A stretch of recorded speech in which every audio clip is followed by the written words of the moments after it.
Hi, I'm Linnea from Return of the Living Dead and Night of the Demons and a whole bunch more.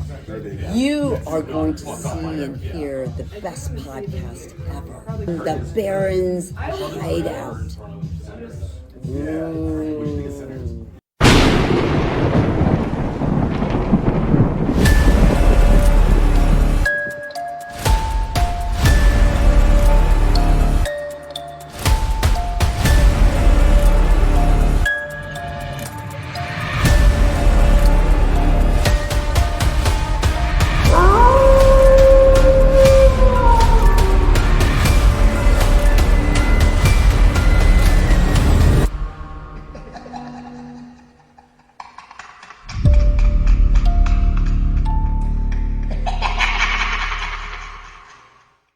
Hello, everyone, and welcome back to the Baron's Hideout podcast. I'm Anna.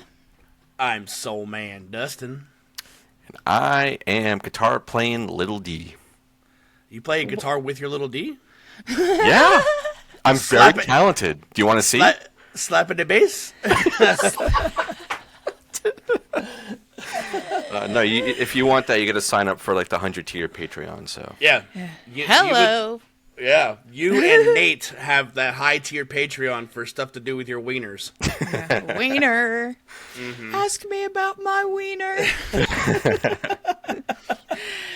Okay, guys, we are here tonight. We're kind of continuing, I guess, the same path we were on last month. We kind of just continued that list of what do we want to cover. We're going to add it to the list, and here we are. This is technically my pick, but as soon as I brought it up, everybody was like, fuck yeah, let's do it. It is Sinners from this year, just released a few months ago. It's kind of taken the world by storm. Mm-hmm. I think it's the highest grossing horror movie this year thus far. Highly acclaimed. And I wanted to bring something new that could possibly get people out to the theater to see it. And I think we all have a lot to say. I know, like Big D was saying beforehand, he's been very quiet since he's seen it. I haven't even rated it on Letterboxd because I didn't want you to see what I thought about it. I know. You do that all the time, though. You wait till you record and then you rate it. I can't wait because then I'll forget. I got to rate as I go. So, spoiler alert if you want to know what I think. Too, with this is that it's like the first movie in a long time that's pretty original. I think the last one we had was... What was that vampire ballerina movie? What was that one? Oh, Abigail. The little girl? Abigail. Like, that was really original, but this was, I think, acclaimed right as before it was even put in theaters. Like, this is actual, like, original idea, not rehashing something. Like, yeah, it's got elements of other things, but this is, like, it feels so fresh. I immediately thought of From Dusk Till Dawn. Okay. Yeah. Okay. Yeah, there's a lot of vibes in this from a bunch of different movies. You can see and feel the. Right. I felt Wild Wild West. Just kidding. Just kidding. Where's Cisco at? Okay, guys, let's jump over to Rotten Tomatoes and see what the critics and audience have to say about this movie. We'll start with the critics with 365 reviews. Wow, Big one D? for every day of the year. Right. Big D, what do you think? This movie is, like you said, taking the world by fucking storm. Michael B. Jordan's in it. You know, sexier than hell.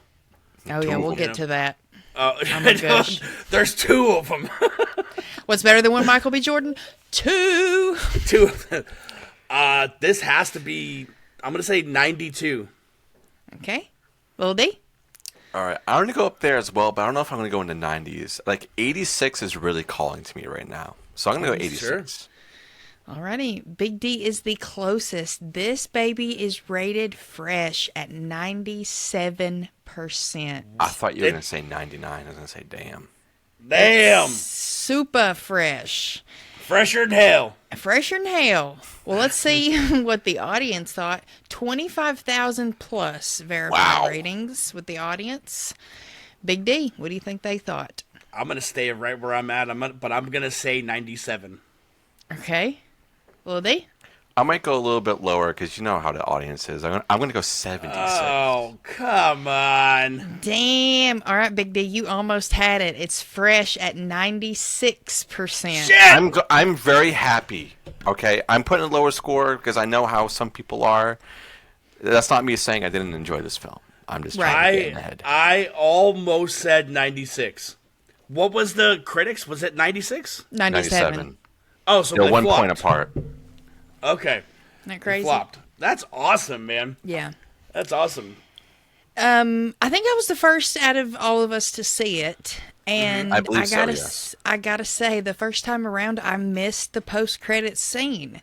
You're gonna hear it here now if you stay until after the credits, because when he's playing at the end, I just thought, oh, we're just gonna. He lived his life. He got to play the blues, and then that's gonna be the end of it, kind of thing. And then I didn't really wait to see how it finished until this time. I was like, there's an awful lot of time left for it to be like just credits. And then I was like, oh my gosh. But 2+ hour film. yeah, And- like 2:15. Yeah, but going to that post credit scene, you know who plays older Sonny? Like who that is? That is the Buddy guy. Yeah. Yep. Oh no way! That whole ensemble. Listen here, look. They're at this blues club, and you have Buddy Guy up there fucking shredding on that Fender. But even better, I messaged you guys about this kid. About like 5 or 6 years ago, he came through Hard Rock. His name is Kingfish Ingram.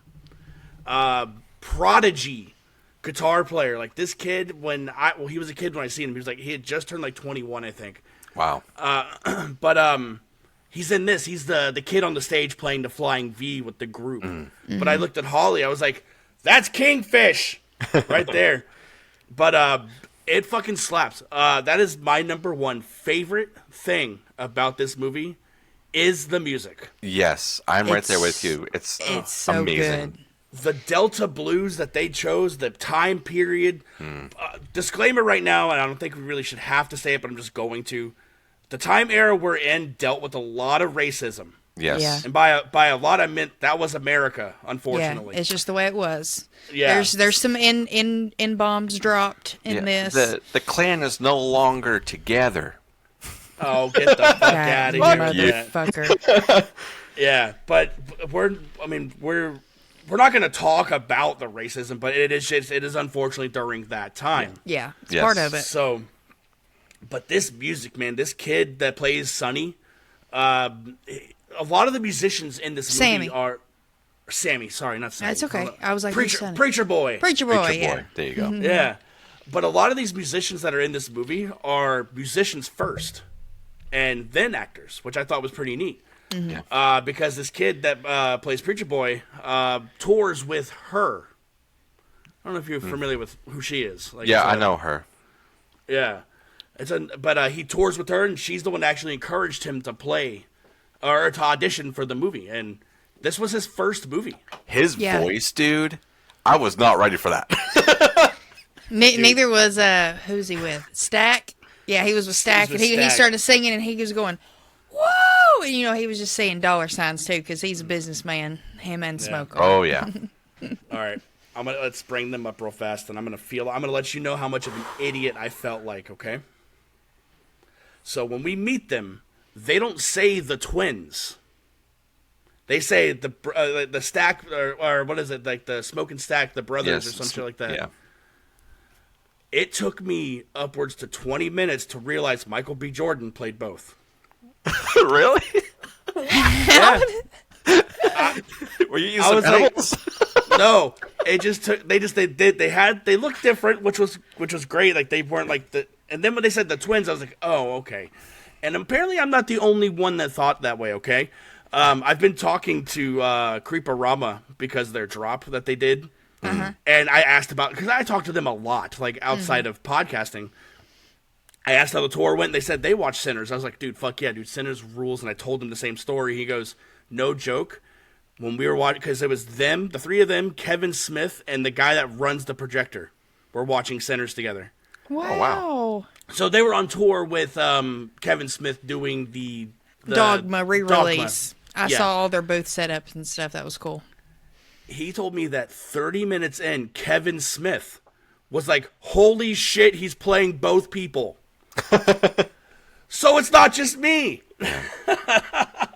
Well, I guess that just goes to show how great the acting was, and Yeah. I guess how they're able to make that, because doing dual roles like that has never really been an easy thing to do, and there's been numerous movies that have done it, and it's just kind of like, you can kind of tell where the editing is. Parent Trap.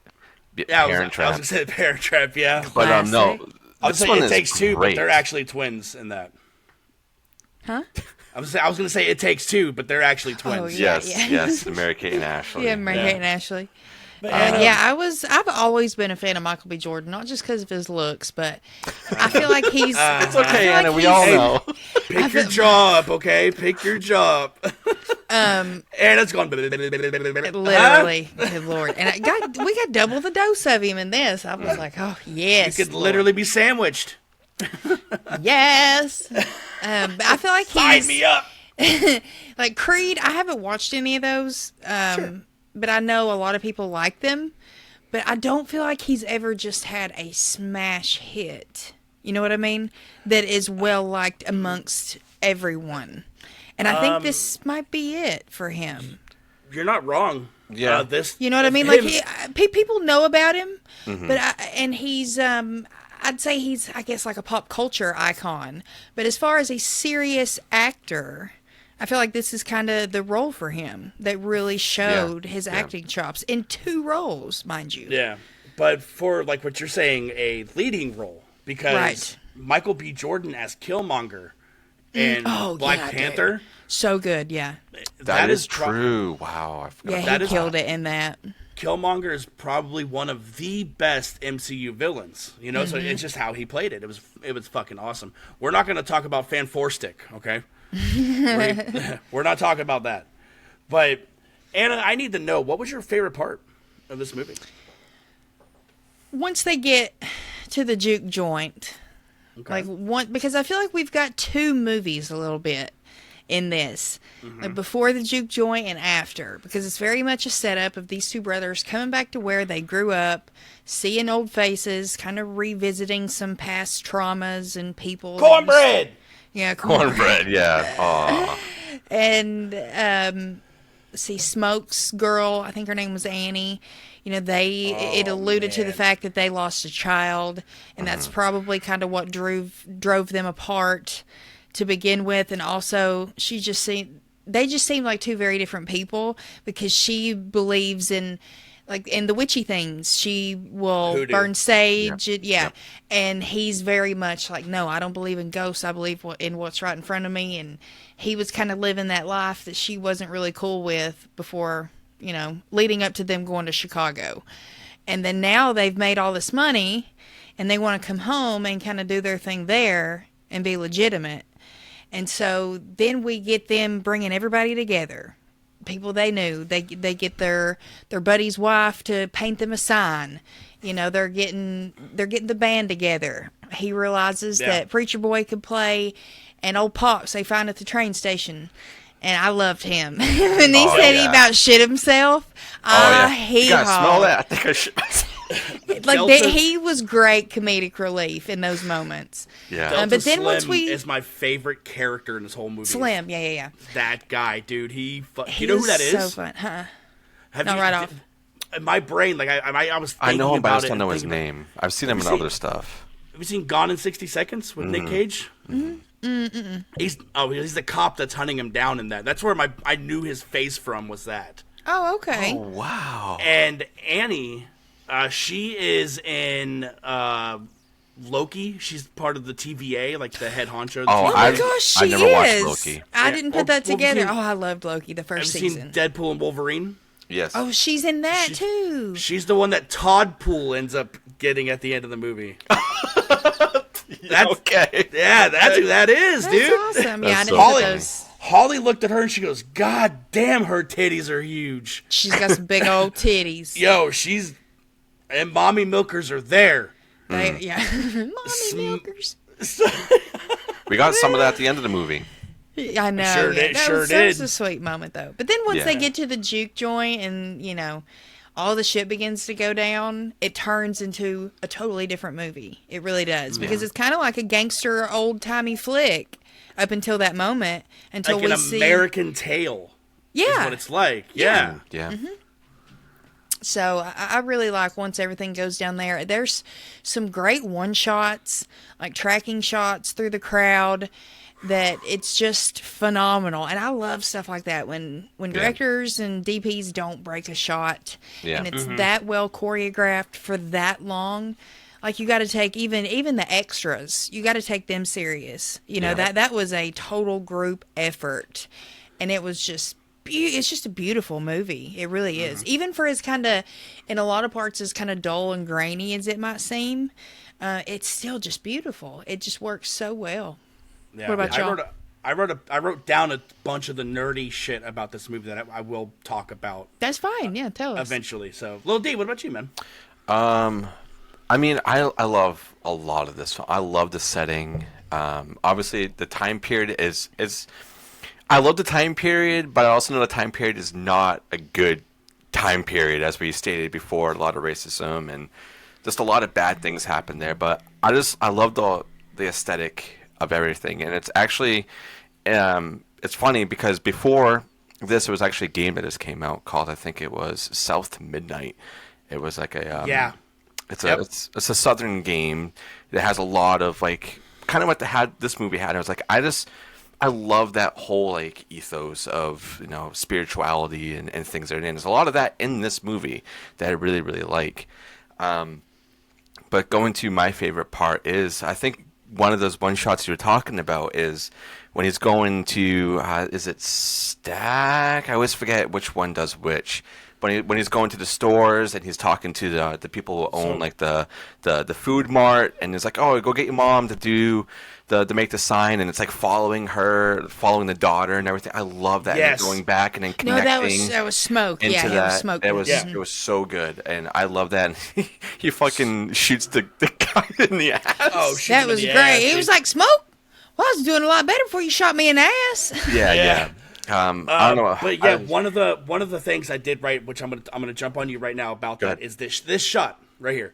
I pointed out to Holly when they're in the grocery store, and he's like, all right, go get your mom, and we watch her journey across the street and go to the other store. The reason why that happened is because during this time, this is right after slavery, so they had like Chinese immigrants coming in. They were gonna pay them very cheap, and then it got to the point where they're like, we can't live off this, so they ended up making grocery stores. The Chinese folk that ended up migrating over here found themselves like in a very like unique situation by being like a middleman, you know, not so much shunned or liked by white folk, not so much shunned or liked by black folk, but like right in the middle to where they can service both of them, no questions asked. That's why the dad has a personality to where he works in the store that caters to black folk, and the mom works in the uptighty store that caters to white folk. Yes, That makes sense. I thought that was so fucking neat about this movie, man. It's just like the daughter just goes between both. Like, okay, you go here, you go there. Yeah, man. Really, really like cool. the history that Ryan Coogler brought to this movie itself, and it's little shit like that, man. It's just phenomenal. Yeah, the writing in this is great, and also like the attention to historic detail is really, really good too. Like down to their clothing. Down to the clothing. Everything is great. This almost is like an Eggers film. You know how he always goes and makes everything to that time period and makes sure the clothes are made to that. This is literally that, but I feel like on a way bigger scale. Like you have down to the cars. Like there's so many cars, man. And I know that they're still out there, but for them to get all of those and probably contact so many like individual people, like, can we borrow your car if we do this, blah, blah, that, is great. And even like the storefronts are amazing. I want to go to that town. Is that crazy for me to say? Yeah. No. Like it's great, and like a lot of this is in a way very heartwarming. You know, with them coming back and rekindling with people, and then obviously it goes way downhill really, really quick. But for them to come back, One would say it goes south. Yeah, but with them making the juke joint and being like, we just want to have a fun time, but obviously it's shrouded in a way of them to make more money, but they're also helping the community that they grew up with. They also lost a dad, which they go into that and how he died, and we're like, oh, okay, so from the get-go, you guys were always like this, doing this type of stuff. But I don't know, I love just everybody getting together. And then when everybody starts going through the shit, it's just like, this hits hard. And I was like, I didn't want anybody to be turned. But of course, it's a horror movie at the end of the day. So almost everybody is going to get turned. So I don't know. I felt like the pacing was amazing in this. And Coogler gives us the first half of that movie for that reason. So we get to know these people. We care about them. We don't want to see any of them die or turn or anything like that. So we had half of the movie, so much time to build that relationship with them in the audience. And I think it worked so well. I think I'm going to go on like one gripe I have right now is when we get introduced to our vampire dude, when he's being chased down by is it Native Americans? Yeah, they're Native American. The Choctaw Nation. Mm-hmm. So we get introduced to this group, and then they're never seen again. They got the fuck out of Dodge. Back. They were Do you like, know why? Because it was the sun was setting.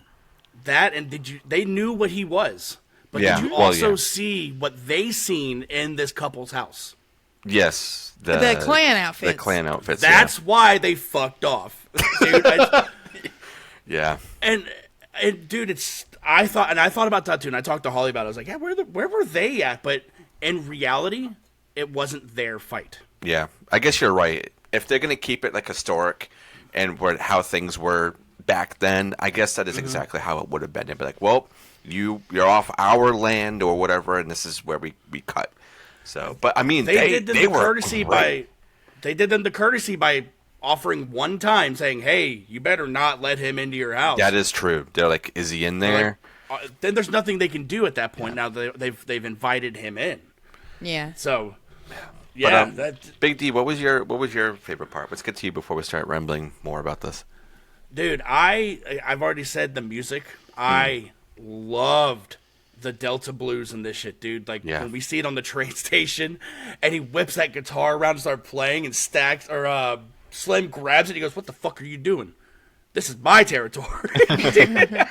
Dude, I loved it, man. And then we just talked about my favorite part was that one shot between the stores. And I thought that was just phenomenal. And that blew my mind when I was watching it. And I was talking about it with Holly. I was like, that is probably my favorite. Well, it's tied with something I'm sure we're going to get to in this movie. But it is my favorite. It's the sex scenes, I know. Yeah. They were spicy. Hey, he found that button. You did? He sure found that button. Shit did, dude. I love it how like the lady that runs the store, Stacks is like, yeah, he's in there clapping cheeks, and she goes, "What?" and runs up and puts her ear against the door. Like, get the fuck out of here, man. But I feel so bad for her, man. We'll get to it, but. Whew. But another thing I really liked is, like I said, I delved a little bit more into like the behind the scenes stuff. Is how he shot this movie, because he shot it on 3 types of film. Yeah. He shot it on IMAX. Yeah. And then he did Ultra Panasonic, which Ultra Panasonic is for very like intimate stuff. And then 65 millimeters. So IMAX is usually like 143 to 1 ratio, and that's when we see like a lot of the outside juke stuff, a lot of the vampire attacks, and then a lot of the like second half of the "I Lied to You" song were shot in IMAX. And then the Ultra Panasonic is very intimate, and that is sitting at 276 to 1. And it's very, let's say, it's like when like you see like the workers out in the fields. It's to show like the contrast of how deep the shot's going to be. Like the opening scene or the opening part of the song is shot in that as well, which I think is fucking beautiful, dude. Yeah. making it work and having this many different types of film shooting styles is great. I also Sorry, I was gonna say real quick. Has this director directed anything else before this? Because I don't Yeah, think I've Black heard of Panther. him. Black Panther. Was it Black Creed. Panther? Yeah. Do you know what he wants to tackle next? Spawn? Texas Chainsaw Massacre? X-Files. X-Files. Whoa, He's let's actually go. working on it right now. I saw an interview with him, and Dude. he confirmed like that's what he's doing right now. Yeah. Fruitville Station was one Oh that he yeah, did. Fruitvale Station. Yeah. Yeah. This I'm is gonna have to this go isn't dig up Brian some of his Coogler. other films. Yeah, this is like this whole team. Like his producer is his fiance. The guy who did the score and soundtrack for the movie did the scores and soundtrack for Wakanda Forever. Okay. And the costume designer, she worked on Wakanda Forever, but she wasn't even supposed to be attached to this movie, dude. Like she was attached to Blade, but then when Blade went through the writer or the actor strike and all that, and then we see where it's at now. They reached out to her and she goes, "I've already did all the fucking research on period piece vampire movie. Let me in. Can I come in?" Yeah. Can I come in? Can I come in? Yeah. Oh my god, dude. There's but my favorite thing about this movie is a lot of like the nods to actual history. And Yeah. and we've touched on a lot of it already. So now we're here. Now we're ready to gush about the fucking movie. Yeah, because Yeah. there's a lot.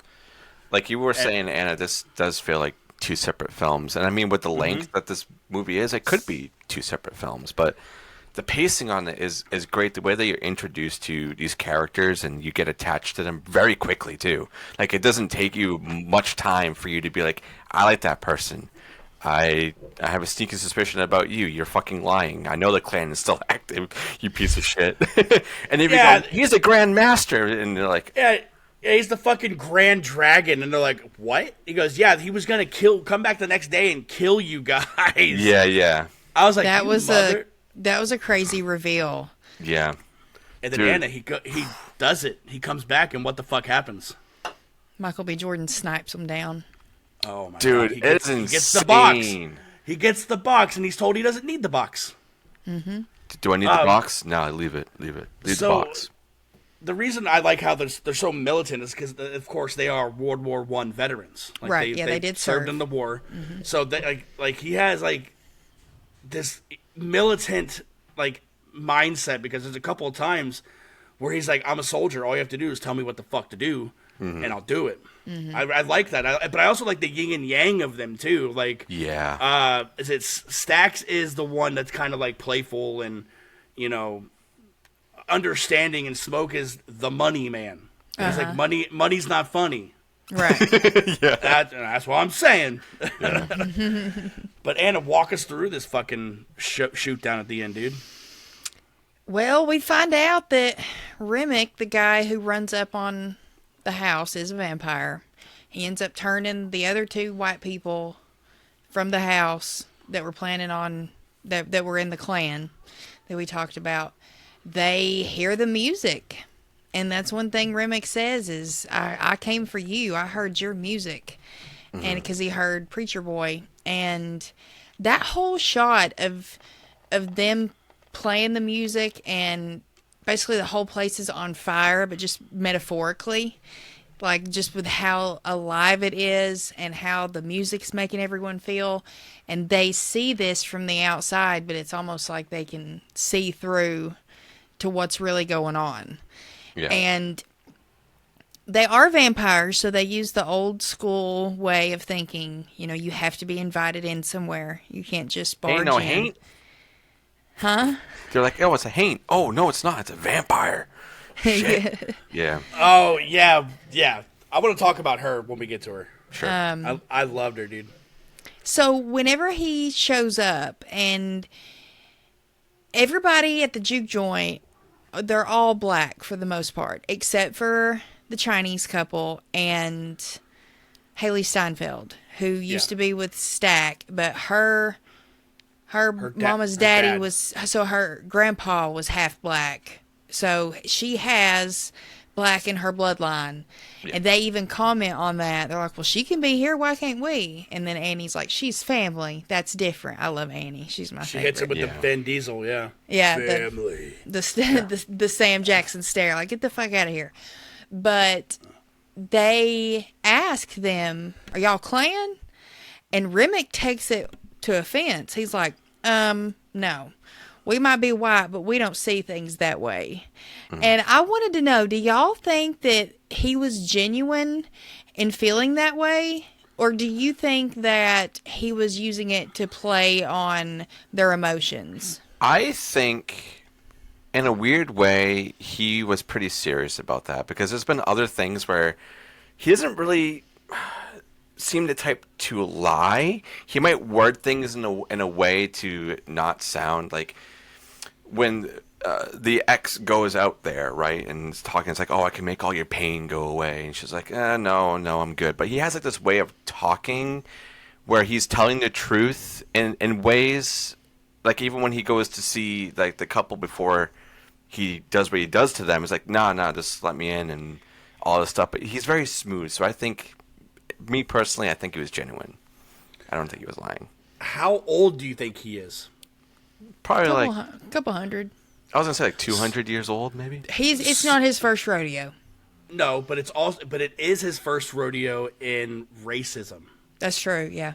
Because where he comes from, like we find out that he's Irish, Yeah. Like the shillings that he has, the old gold that he tries to use. Yeah, the leprechaun. Yo, mama, the fucking leprechaun. It's a leprechaun. If the leprechaun just comes out of the bush. There's me gold. There's me gold. I'm missing some. This damn vampire stole me gold. But he's Irish as fuck in this too, man. So I think he was very genuine about it because he comes from a time period and place that didn't have it. Mm-hmm. So I think he was honestly just wanting to. Well, we know what his intents were to go into was to feed, but he's like, I'm not part of the clan, and he was serious about that. Yeah. And even like their plan to make this kind of vampire family or cult, however you want to look at it, this congregation kind of thing, if they really were racist or they felt that way truly, I don't think they would have turned them. You know what I mean? I think I they would think only they would have done wanted that them to get an upper hand on them. I think to be like, see, we have some of your kind now, so now you can come with us. Like in that kind of weird way. But no, I think what you said is right. Like they weren't that way. Yeah, I think it was genuine. But yeah, I need to look up her name. But Haley Steinfeld, she's the one that she's like, oh, well, I'm white. I'm going to go out there and get a feel for them and see if they're genuine or not. Yeah, she can play that field too. Yeah. And it's really, that's their downfall. That works to their detriment and not to their advantage because she turns her back.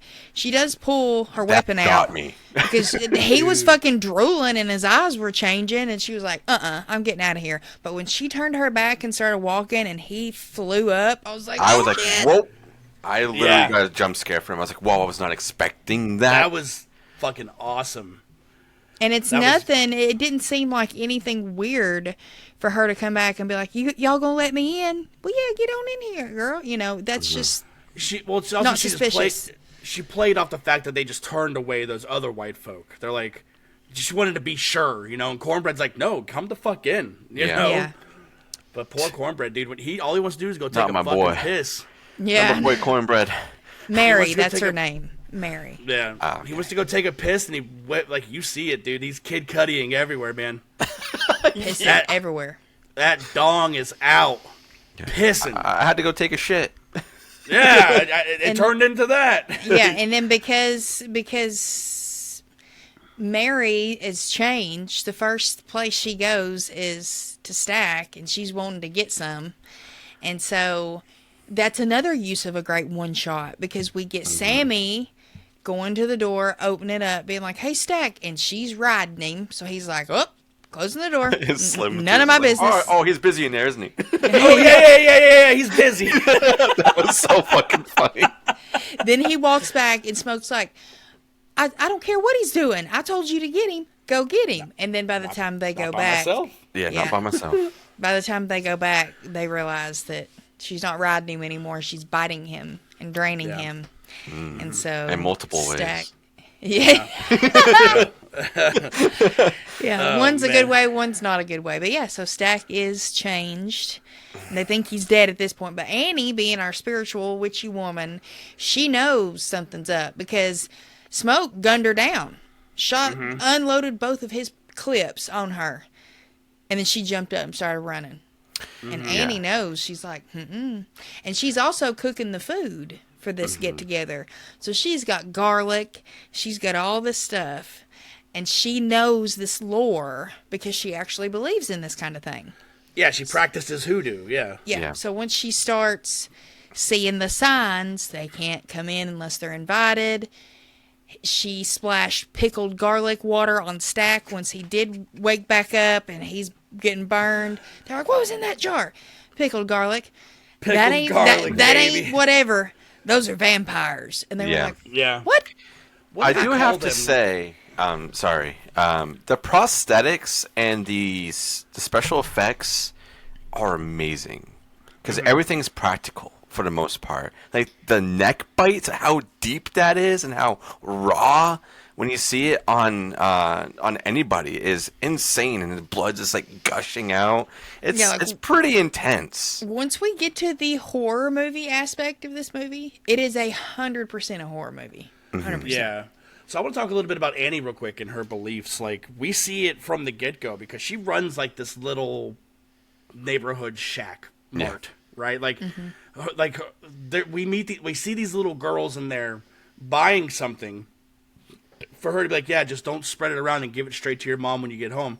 So I don't know what type of medicine it is or anything, but that's when we see, Smoke's like, there's unfortunately a little grave out there. And we learned that he ran away from it, right? The colors of this movie, like there's a lot of reds, there's a lot of whites, there's a lot of blues. Brown. That's why. Yeah, brown too is very brown. Yeah, but like Stack's wearing that the red fucking pimp hat. Smoke's wearing the blue. There's like the white the Peaky Blinder hat. Yeah. Yeah, the Sam Jackson hat. And the blue that they used is a blue. It's called Haint Blue. And Haint Blue is one of those beliefs in hoodoo. Yeah. Like that color is to ward off evil. That's why her dress is Haint Blue. Like that's what color it is. The hat that Smoke's wearing. Her house, like the door frames and the doors are painted that color too. To ward off any type of evil because of what she practices. And there's a part where he, after Smoke claps those cheeks. Yeah. Hello. Right in the middle of the store, and those little kids were just in there buying shit. Yeah, that's when you turn around the close sign and lock the door. Yeah. Flip the lights off. Yeah. Give me 5 minutes. Ain't no free show.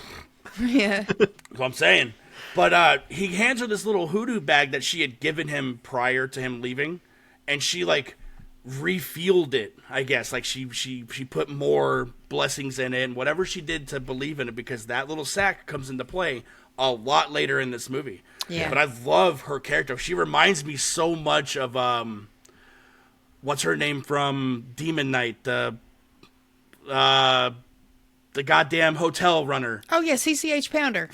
Oh my god, that is immediately who I thought of. Like the attitudes they have, it's great because like you just said, Cornbread comes back up after taking a piss and they're like, "Where have you been?"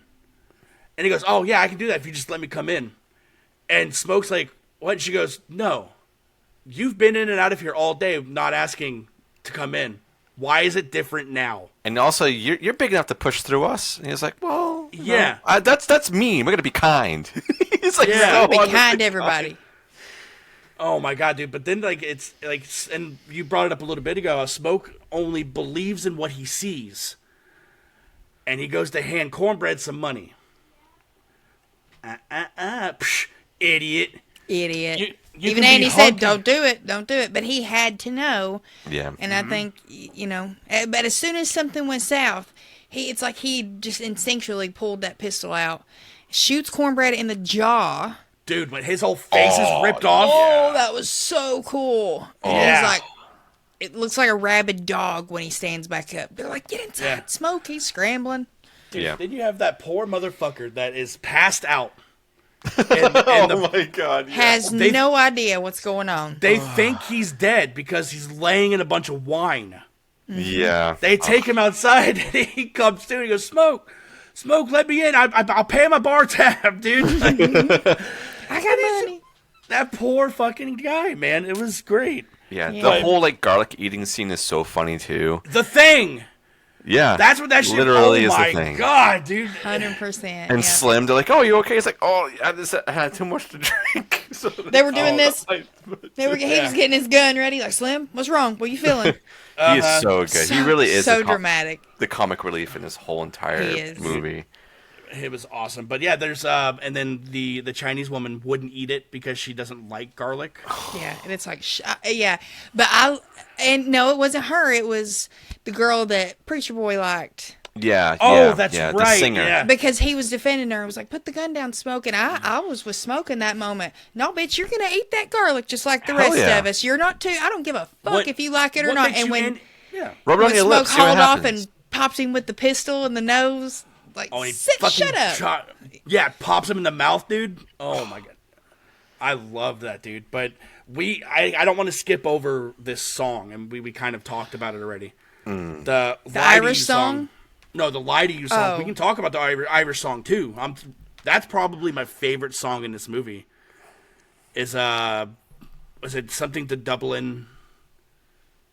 I don't Something know, like but it's like don't know the names the of them. beat and the vibe of like every good Irish jig dance, like slap your leg, Yeah. kind of. Oh man, it got He's me even like so doing the hyped. Irish dance too. So good. Mm-hmm.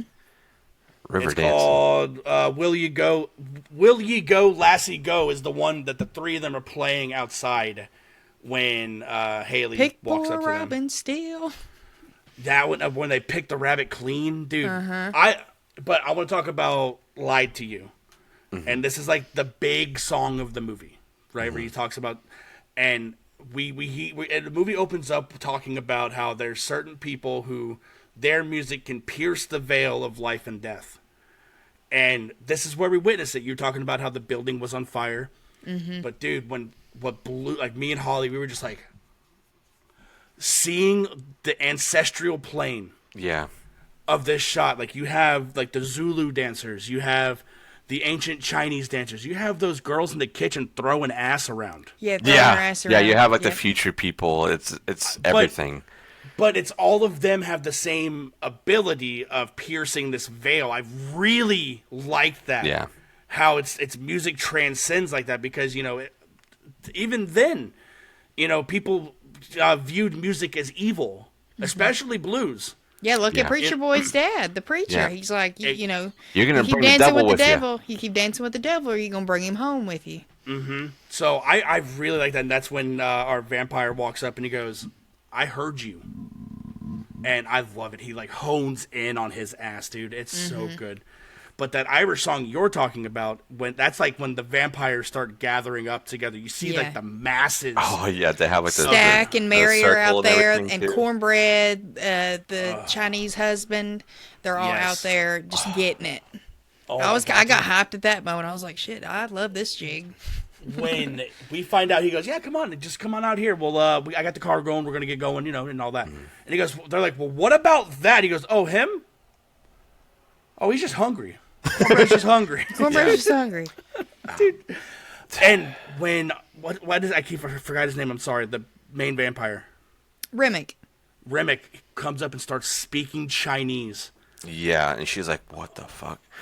Oh my god! He dude, has I been love around that. for a long time, and he probably knows more languages than just those. Yeah, and Well, I everybody think he it's takes, because- he gets their abilities in their language and all their I memories. think that's what it is. He gets yeah. a piece of the person. It's I think that's what it is. insane. Like I But don't think he's I've ever heard that from a vampire lore before. Them taking like things from people. They don't take, they can use. It's not taking it from them. Like they have the it's ability crazy. to see their memories and stuff like that. But I've really loved that. And he goes, "Yeah, so if you don't come out here, we're going to go and kill your daughter." Dude, and And that's what sends her. And that's honestly what sends her to a downward spiral, because she's wanting to go out there, guns blazing. dude, and I want to talk about unfortunately- that. Because like that got me so hard. Is like when they finally start like fighting and they come through and she grabs a stake and just runs at her husband on fire, stabbing him, and just there and we get a shot back and she's literally burned to the bone and still like connect. Like, oh my god, it's insane. Like a spider monkey. Yeah. Crazy. Like when I saw that, I was like, wow. All right, this movie is not holding any fucking punches at all. And Annie had Smoke promise her, because she's like, if I get bit or something happens to me, do not let me turn. You have to kill me. Mm-hmm. And unfortunately, that is what happened. As soon as she had her head turned like this and the way the shot was set up, I said, fuck, she's gone. And sure enough, here comes a vampire. I was like, God damn it. Yeah. And I did like how Stack was like, she wasn't supposed to, like, they're cognizant. Like, they're not just beasts. Like, they have plans. They can make, like, decisions and shit. He goes, that wasn't supposed to happen. She was supposed to turn, and you were supposed to turn, so you guys could be together forever. And I could be with you because I can't do this alone. Like, that's another thing. The whole brotherly love there is, like, we got to be together because, like, one can't survive without the other. And well, again, look at the time period that they just went through. Yeah. And the militant, you know, I get it. Like that's all they have is each other. Yeah. Yeah. So like that's very strong throughout this whole thing, and even like with their cousin, who was Preacher Boy, and like seeing him like, because he wants to be like them throughout this whole thing. It's like, I want to be you. I want to go do what you did. I want to go to Chicago. I want to see all those things you're talking about. I want to make the money. I know I can play. Like he's like, just take me with you and I will go, because I do not like my dad. I don't want anything to do with the church. And that's also very heavy throughout this too. It's like being your own person, because at this time, like the communities were very like, church is the spot where we can all feel like we're one, you know, and safe from all the fucking, you know, people out there trying to kill us, you know. So like that's very, very heavy on this, and seeing him watch his heroes essentially die. And then at this community that he felt so good, and he even says like, regardless, like at the end, he goes, regardless of like what happened, that night was still the happiest I ever felt. And we get that in the post credit scene of him being like, did you feel that too? And you're like, yeah, I did, which I don't know if I can believe him saying that as well, because he lost his brother. He said up until that night, like that day. Yeah, was the happiest I'd ever been. And that's the same thing for Stack. Like Stack he was living, you know, he could go outside, you know, during the day. Yeah. So, yeah, he's like, I can't see the sun anymore, which that's also really sad. He's like, that was the last time I ever saw my brother. That was the last time I ever saw the sun. And I love when they're telling him too, like, we have all your records. And yeah, it's like we bought all of them. Yeah, and I didn't even, like, I just took it for face value that Smoke had killed him in that last, you know, battle. Me too. Exactly. And then we get the reveal at the end that Smoke just made him promise, like, don't fuck with Sammy. Like, let Sammy live. Y'all just, and so when all this is going on outside, when, I don't know, Remmick's kind of trying to baptize Sammy, for lack of better words, to make him one of them. I feel like there's some symbolism there as well. Oh, for sure. And the water. And they're all kind of singing and preaching and praying and everything with, you know, and agreeing with everything Remmick's saying. But then just the way all that goes down with the smash of the guitar, that inside in his head. That was and like sick. the way the other vampires like felt it too, that hit. And we don't realize that Mary and Stack have run off. So, like, that whole shot, we're just so into everything that's going on, we're not accounting for, you know, we see Cornbread and we see some of the other people that we know who were at the Juke who have changed, but, you know, we're just not thinking of Stack and Mary at that moment. I wasn't, anyways. No. But then we once thought Stack had died upstairs. Right. And then at that point, Mary was just kind of not important. Another thing... go ahead, Anna. I'll let you finish. And then once the sun comes up, it's kind of like they just forgot. They were so into what was going on that they didn't realize that the sun was about to rise. It kind of reminded me of Midnight Mass, the end of it. Yeah. Like how they all just kind of caught on fire at once. And it's like, oh, well, that was easy. They're Yeah. all taken care of. Or Yeah. so we thought. Or so we Yeah. thought, yeah. But what I wanted to say is, like, apart from having the memories of that night with Sammy, he's got those fucking scars when he got scratched in the face. So it's like every time he would, like, look at himself, it's like it's a huge reminder of what he lost and what more he could have lost if he was turned into a vampire. Like, that is crazy, because the opening scene that we get of this movie is him running into the church. His face is all fucked up. He's bloody. He's got a broken guitar. So we're like, what are we getting into? Still in tune. Yeah, just him having that reminder of any time he'd look at himself or anybody would look at him and they ask, hey, where'd you get those scars from? Because I imagine throughout his life, people would have asked, like, and what do you think he would have said? Like, a hunting accident? What did Tony Montana say? I don't Have you remember. Have you seen Scarface? I have, but not in a very long time. He goes, "Where'd you get that beauty scar from, Tony? Eating pussy?" He goes, "How the fuck do you get a scar like this from eating pussy, man?" Oh, yeah. But thinking about this now, because we see the beginning and end of Sammy's life, right? Like, essentially. Yeah. What period, if they were to make a sequel to this, what time period would you want it to be in? Medieval times.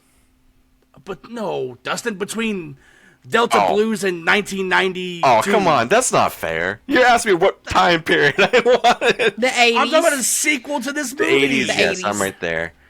Like, late 70s, early 80s, where, like, music is starting to really change in a way. I think that'd be sick. Give me the roaring 50s, dude. Dude, All right. having bandstands, having big, like, that is another very big time for Speakeasies. music. Dude, imagine a vampire speakeasy. That'd be fun. Or a place called the place called the Titty Twister. You know? Hell yeah, man. Let's do it. Yeah. Lifetime memberships. Yeah, lifetime membership. I think Oh that'd my be God, really dude. cool. But would we still want it to be vampires? Yeah, it's a sequel to this movie. But what if it was werewolves that now found out vampires are a thing, and now we got werewolves and vampires? We go to London. It's in London. It's at the peak of punk rock in England, right? In the UK. And we got werewolves. And it's American people. You see where I'm going? That's just another movie. That doesn't have to be a sequel. Exactly. Yeah. No, I want to see, like, Michael B. Jordan and Haley, whatever her last name is. Haley Steinfeld. They've got great chemistry. Yeah. Oh, you want to see more rain from them and them creating a family? Okay, now we're talking. Yeah, I love like to- They're the head of when- the family now. Yeah, like when they leave at the end, I love when she says, "Bye, little Sammy." Like she's still calling him little Sammy because even though they haven't aged, they're still technically older than he is. It looked So like she I was just love crying. that. Did it look like she was crying to you guys too? I think Was they that all just felt me? sentimental because, and Maybe. they wanted him to play the song again too. It's like, hey, can you play it for us? So they Yeah. got their own little private concert, and I just Get it loved right. that Stack kept his promise, and it's like he didn't Yeah. come back all these years later just because he's at the end of his life Yeah. to kill him. And- you know, And that They did yeah, offer and, like, though. He was like, "Well, we could allow you, but also, I don't. If I was that old, unless you could de-age me, maybe. But I don't want to be Yeah. that age forever. You know, I'm brittle as hell at that point. Yeah. well, Yeah, alrighty, I don't should know. we get around to rating it? I think. Sounds good to me. I think we pretty much talked everything about this. So yeah, is it still in theaters? Yes. Damn. Go see it in theaters if you haven't. That I think this might be the longest a movie's been in theaters for a long time. No, like a month. Sticking around, yeah, sticking around, still making doing money. it. That's Making- crazy. What is actually? Let me look at that before we get into that. Let's look and see what it's grossed. I think Sinners gross. was it like 51 million or something? Was that another? No. way more than that. $329 million. And what was the budget? Is there a budget there for this film? Because it had to have like made like triple whatever it was. 90 million. Yeah, that's about Yeah. almost triple. right? This movie is a phenomenon. Like it is a blockbuster. And it's original in a way. Yeah. It's original story. Yeah. So yeah. Big D. Anna, let's rate this bad boy. We'll start with you, Big D. Me. Yeah. Yeah, you. All right. Out of 5 Irish beers. No, Chicago goes- beers. Dude, when he goes, "Tss," and he goes, whoa. What is that? Because he was having like what corn-based beer before, right? He was having corn liquor, yeah. This movie's a 5 out of 5. Yes. This movie has done to me what Late Night with the Devil did to me. That is great. I have not shut up about this movie. To everyone but us, you've been waiting. I had Yes. to. I don't want to play my cards when we're talking about something like this, but Yeah. 5 out of 5 fucking Irish beers. The music is I've been listening to the soundtrack for like the past week. Yeah. Music's phenomenal. The cast, I love the ensemble part. Like it doesn't even feel like it drags. Like when we're meeting every character, it's pivotal. It's like there's a reason why we're meeting you. And then when we get hit with the flip at the end, it's just fucking amazing. The practical effects are great. The camera works awesome. I love the history behind it. You know, so 5 out of 5. Hell yeah. Little D? Yeah, man, I'm right there with you. It's a 5 out of 5.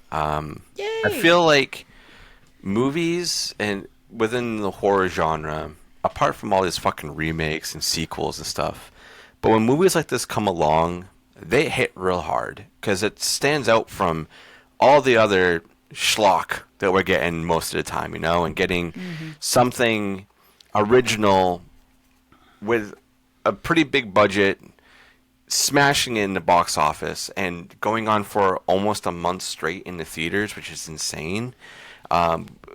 It's phenomenal, and the storytelling in this is great. Having a dual role too, which is very hard to do, and it's. What I do you imagine mean there were 2 of them?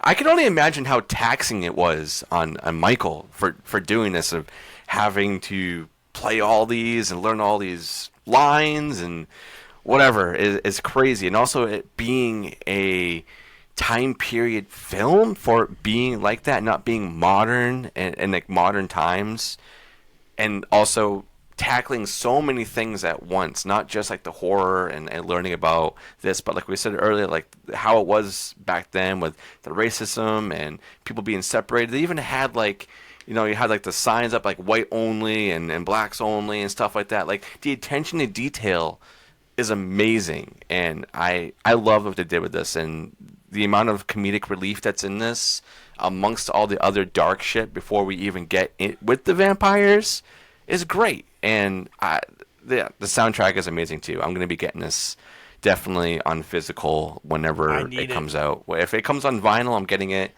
And yeah, it's great. Go see this movie. Please go support it. Go support it. Anna, what about you, man? What are you rating Sinners? Oh, this is definitely a 5 banger. This is Hell a yeah. banger. So it's one of Michael B. Jordan's abs. Yeah, 5 of them. There's 6, so it's I okay. know. So yeah, the 6 is extra credit.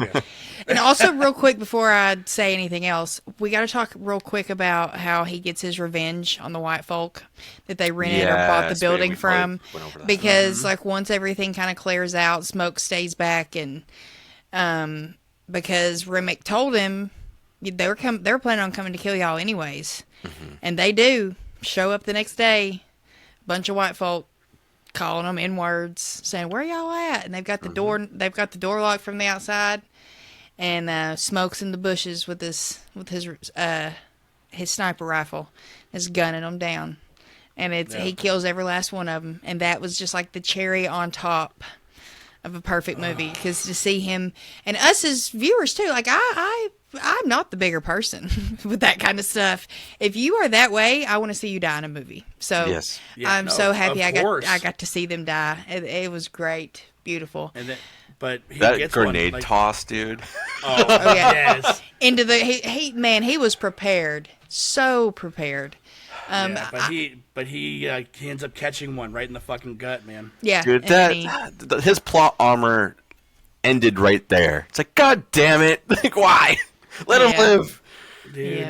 and Annie's sitting there in the veil and hands it. She goes, "Put that cigarette out and you can hold her." I was like, "Fuck, yeah, I don't want Yeah. him to smell like smoke. Yeah, man." He asked the white dude, he goes, "You got a cigarette?"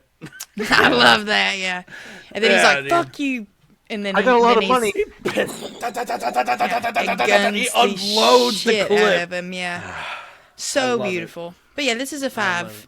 I mean, we've said everything, all the praises about it. It's beautiful. It's well paced. It's different while also being something familiar. So if you're a horror fan, performances, music, everything. I feel like it is a perfect film. I feel And that too. I'm always going to be front and center to see what Ryan Coogler has coming next, especially knowing the next thing is the X-Files. And I love the X-Files. As long as Dave Duchovny's not a part of it. I love me some David Duchovny. So We'll see. Maybe he'll cast you, Big D, Maybe it'd be 2 Michael B. Jordans, or 3. 2 Dave Duchovnys. Lucky boys. okay, boys. Big D, what y'all got going on Flicks and B Action? What letter are y'all on? So on Flicks and Friends, we have just dropped the letter S, and that is for Sam Raimi's Spider-Man 2. Banger. I'm kidding. It was our consensus veto, and we ended up covering 2001's Spirited Away. Oh yeah. So I had a lot of questions for Paul when we were talking about that movie because it is publicly known I do not like anime. I get that Ghibli is different. Ghibli is a Disney studioed animation. It's beautiful, but Miyazaki's great, dude. Come on. I just did not understand what the fuck was going on. I didn't. I could not. There was no storyline to grasp onto. But It's emotional, man. It was okay. Over on B Action, our very next episode is a very special one, and it is our 1-year celebration. Yay. Wow. Yeah. So what I did is I took 2 characters from each movie we've covered over the course of the year and put them into a bracket. And we went down the brackets to see who is the B Action star of B Action.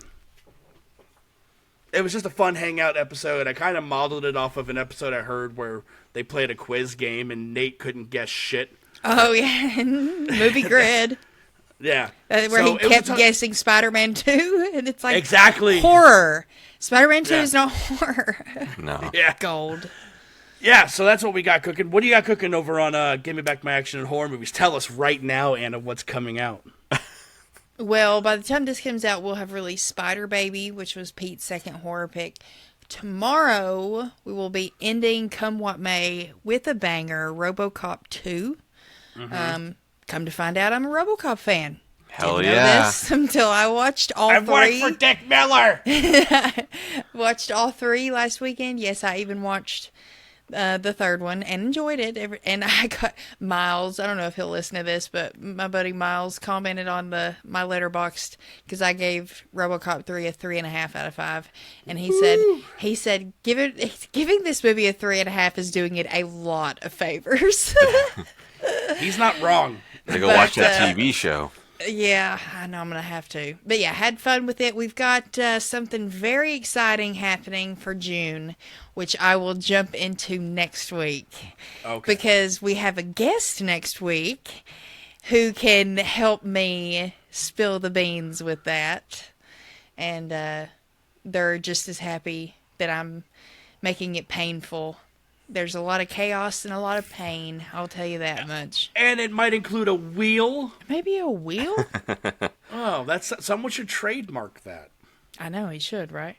But yeah, we got fun stuff coming up everywhere. Lil D, what do we got going on here?